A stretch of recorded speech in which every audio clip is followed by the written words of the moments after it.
कोटच्या अल्पवयीन मुलीवर अत्याचार करण्यात आला आहे। वडिलांकडून अत्याचार करण्यात आलाय। अत्याचार करणारा बाप गजाआड झालाय। साविक संस्थान सुरक्षा रक्षकांच्या सतर्कतेमुळे नराधमाला अटक करण्यात आली आहे। शिर्डीतील धक्कादायक बातमी आपण पाहतोय।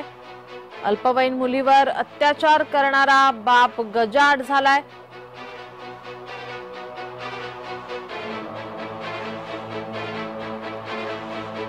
बालकांचे लैंगिक अपराध संरक्षण अधिनियम 56812 अन्वये गुन्हा दाखल करण्यात आला होता। यामध्ये पीडिता ही